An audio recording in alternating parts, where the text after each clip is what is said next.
Welcome to the Rogers Kakasungura YouTube channel. There is an emerging lioness in the Republic of Kenya. Raila Odinga has resurrected.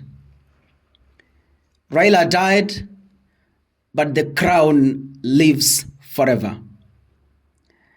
Raila died, the body of Raila Odinga died, but the spirit is still alive.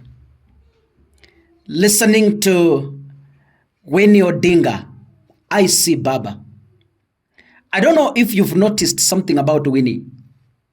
When Winnie speaks, my heart reignites the joy that I used to have when Baba could speak. I'm sorry to say this. I don't know what you've seen, but I'm speaking like an ODM diehard. I speak like a Baba follower.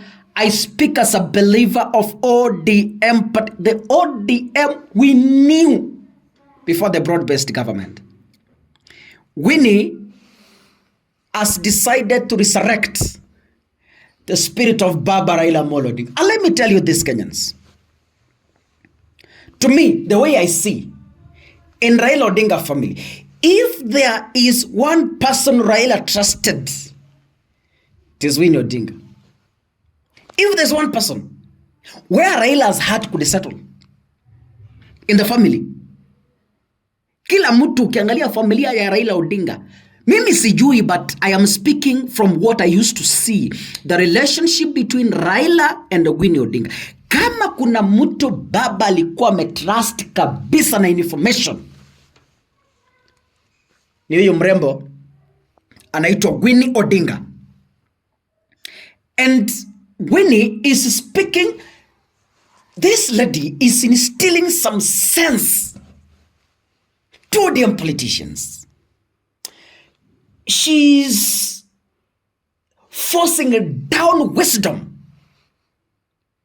to some failures in the ODM party.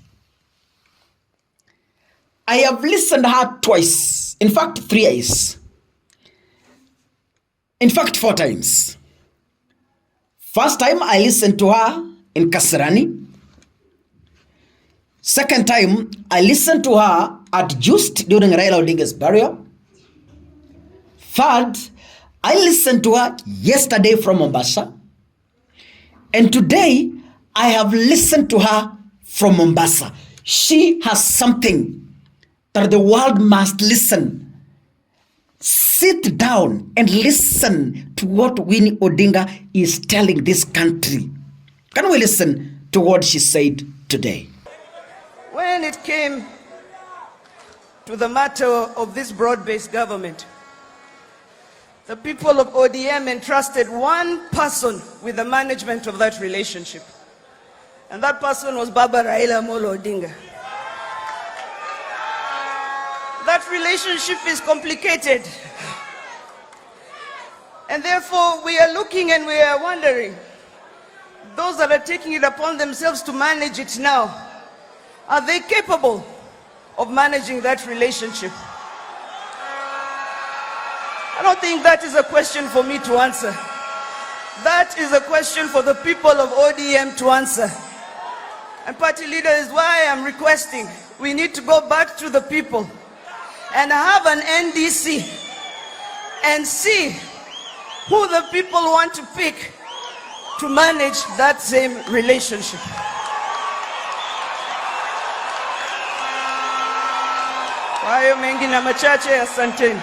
Yesterday, Winnie Odinga said, there are people who they eat together during the day, but at night, they are in halls and boardrooms negotiating the costs of auctioning the ODM party. That's what she said yesterday.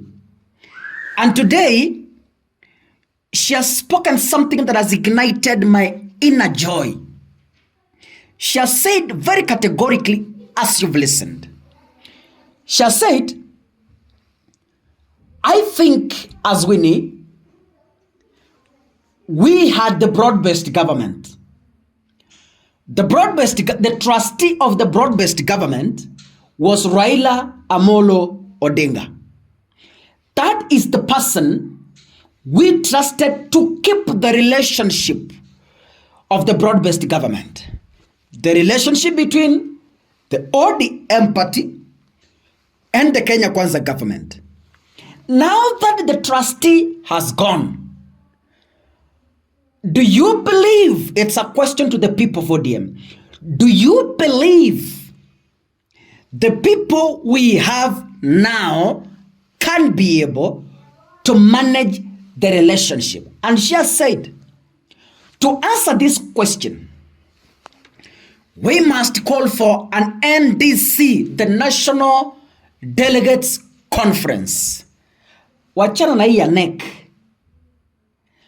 We are calling for the NDC, where broad decisions will be made.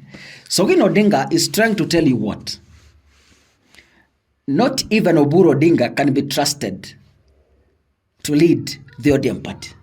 That is what she's saying. Number two, not even the broad-based experts can be trusted to speak on behalf of ODM. Let me tell you something. If there's someone who could be knowing the Raila Odinga's plan, it's Winnie. Because this lady, they used to closely share with Raila Odinga. If there's someone we should sit and tell us what Raila Odinga was up to, it is Winnie Odinga. If there's one person we can sit and tell us if Baba really wanted the broad-based government to 2027, it is Winnie Odinga. And when Winnie Odinga speaks, you know, Winnie Odinga carried Baba's crown. Kuna ile kofia Raila Odinga alikuwa anafaa. Winnie Odinga carried that kofia, akaichunga and took it to Ida Odinga, akamwambia nimekuletea your husband. What is the meaning of that? Those of you who can interpret the statement. Mama, you are my mother. As your daughter, you trusted me with your husband, that is my father, to take care of him in politics. Because actually, kwa maandamano walikuwa wanatembea na Winnie Odinga. Wakipiwa tear gas, Winnie Odinga. Winnie Odinga. Hospitali, Winnie Odinga. So bringing that kofia back to the mother, anamwambia, Mom, in the field of politics, you trusted me with your husband. Nimemchunga kwa miaka yote katika siasa. Now that I am done with the job of taking care of his body, the only decision I can make is to return back your husband the way you gave him to me. Akamrudishia kofia, akamwambia, Mom, in fact akainama chini, akamwambia, Mom, I have brought back your husband and this is him. Akamwachia ile kofia. So kama kuna mtu ODM inafaa kuketi chini awaeleze what the Baba said, it is one person, Winnie Odinga, no any other person. So kama kuna mtu we are going to support in ODM, it is Winnie Odinga. By all means humanly possible. This lady speaks Raila Odinga's mind. I have seen Raila speak from the grave when I saw Winnie Odinga speak. God bless you. See you in the next episode. Asanteni sana.